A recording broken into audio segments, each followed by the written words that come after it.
Assalamualaikum warahmatullahi wabarakatuh. Kami dari kelompok 2 dari program studi informatika mata kuliah interaksi manusia dan komputer Universitas PGRI Semarang. Pertama, perkenalkan, nama saya Yusuf Nurdianto, kelas 4A. Perkenalkan, nama saya Farul Rizal.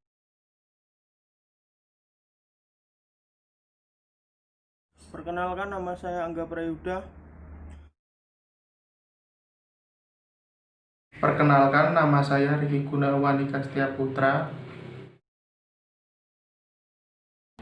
Baiklah, kami akan membawakan materi desain dan notasi dialog. Notasi dialog adalah pertukaran instruksi dan informasi antara user dan sistem komputer.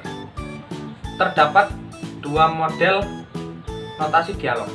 Yang pertama ada diagramatik seperti flowchart dan diagram alir.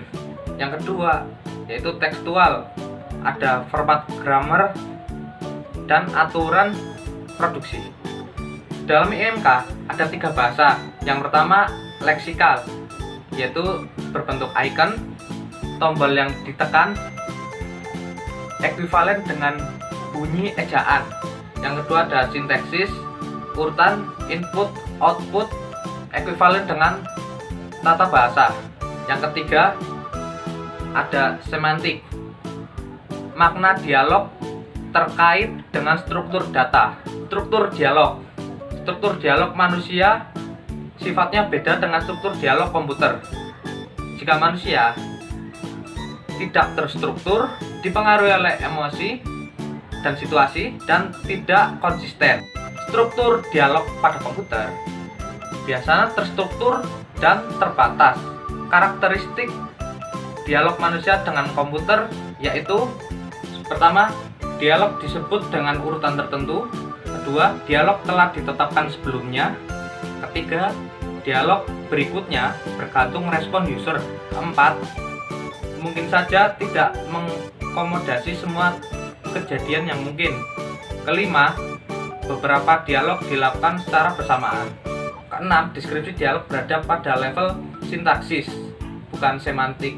Hal yang harus diperhatikan dalam struktur dialog komputer: pertama, rangkaian dialog harus menggambarkan struktur tugas. Kedua, perlu ditambahkan help atau tutorial. Ketiga, rangkaian dialog harus urut sesuai struktur tugas. Umumnya akses pengguna atau user access bukan merupakan bagian dari deskripsi tugas atau text description, tetapi harus disertakan ke dalam sistem. GUI metafor. Ada 4 hal utama dalam desain yang harus diperhatikan dalam GUI metafor. 1. Pemilihan dan representasi konsep metafor. Kedua, representasi objek interaktif dalam metafor. Ketiga, perencanaan manipulasi untuk mengimplementasikan aksi user. Keempat, desain mikro metafor untuk mengendalikan aksi atau control action. Dan representasi perintah. Prinsip yang digunakan dalam desain dialog adalah membagi menjadi beberapa bagian yang disebut modul. Deskripsi pemisah dialog. Dalam mendesain dialog diperlukan deskripsi yang terpisah dari program secara keseluruhan. Ada 4 alasan utama penggunaan deskripsi pemisah dialog. 1. Mudah dianalisis. Kedua, pemisah elemen interface dari semantik. Ketiga, biasanya dilakukan sebelum program ditulis dan memberi dampak pada desain program. Keempat, kadang menggunakan prototype tool. Notasi diagramatik. Bentuk yang paling sering dalam desain dialog karena menggambarkan struktur dialog.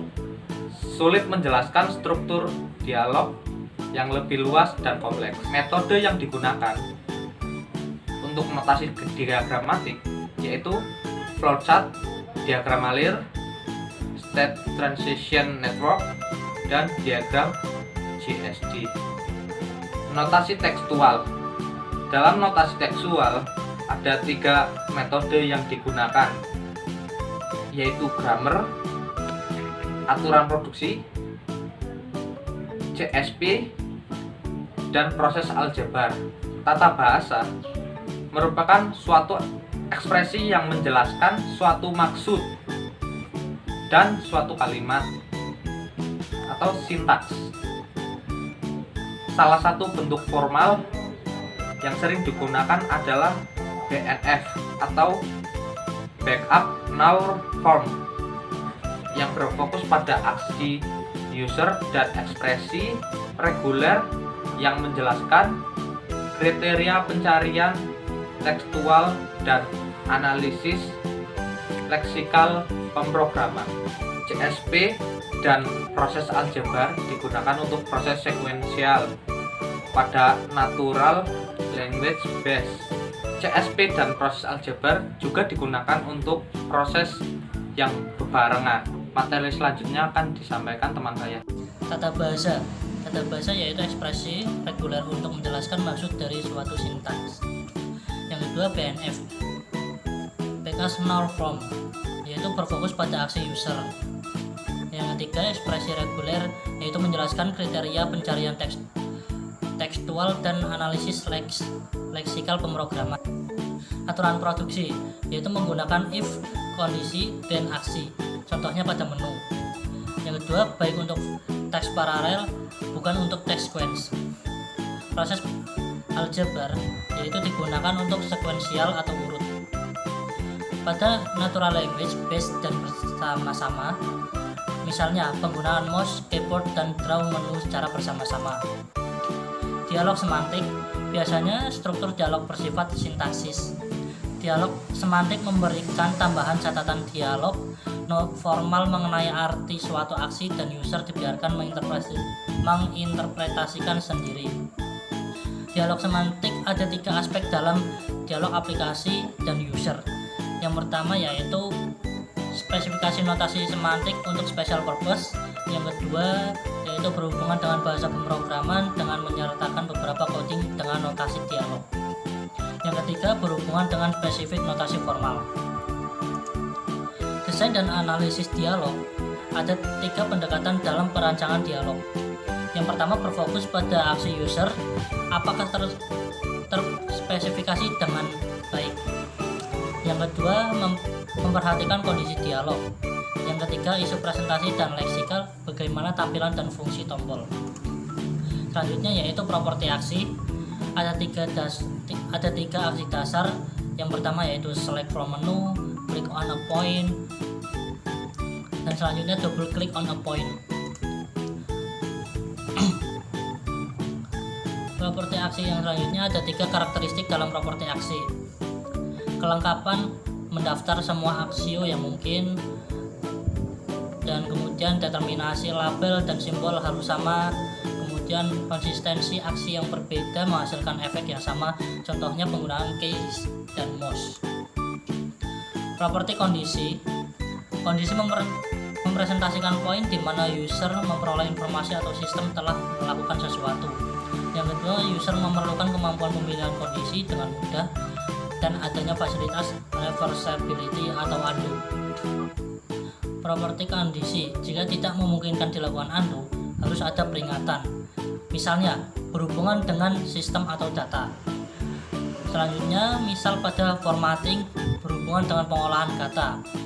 Dan misal juga pada ganti mode, exit atau ESC berhubungan dengan penyimpanan, exit dengan save atau exit tanpa save. Perancangan dialog harus independen dari perancangan detail leksikal. Tentukan fungsi sistem dulu, baru kemudian analisis tugas dan desain dialog dari fungsi tersebut. Tentukan tombol P untuk manipulasi fungsi. Desain harus detail dan hindari 1. Tekanan, pesan atau suara yang menyalakan user. 2. Pesan yang terlalu generik. 3. Pesan yang sulit dimengerti. Contoh kurang baik, syntax error, illegal entry, invalid data, bad file name. Contoh lebih baik, unmatched, left parenthesis, typo first letter, send, read, drop, derange, file name must behave as letter. Klasifikasi kesalahan. Terdapat beberapa klasifikasi kesalahan. Mistake, aksi yang diambil berdasarkan keputusan yang salah. Slip, kesalahan yang tidak disengaja. Capture error, kesalahan karena kebiasaan. Digression error, kesalahan melakukan aksi pada objek yang salah. Data driven error, kesalahan data karena editing. Associative activation error, kesalahan karena asosiasi pikiran user. Loss of activation error, kesalahan karena apa yang harus dilakukan. Dan mode error, kesalahan karena lupa ada di dunia mana. Anthropomorphic adalah memanusiakan mesin. Misalnya, saya akan menunggu Anda memasukkan input, maka non-anthropomorphic memasukkan input. Hal yang harus diperhatikan, atribut tidak menyesatkan. Perbedaan yang jelas antara user dan komputer. Walau menarik, desain anthropomorphic kadang menyesatkan. Sebaiknya memilih non-anthropomorphic. Desain display itu elegan dan simpel, terskala, kontras dan proporsional. Struktur visual, grup, hierarki, keterhubungan dan keseimbangan. Modul dan program fokus, fleksibel dan konsisten. Image dan tampilan, gaya dialog. Layout area. 1. Pembeda field, blank, garis pemisah. 2. Penamaan jelas. 3. Label. 4. Pembeda label dengan huruf besar atau bold.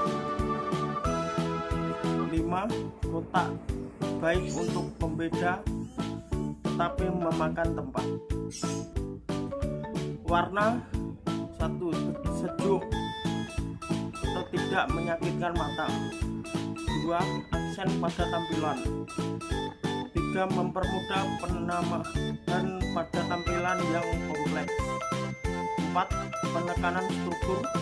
5. Presentasi reaksi, senang, marah, dan seram.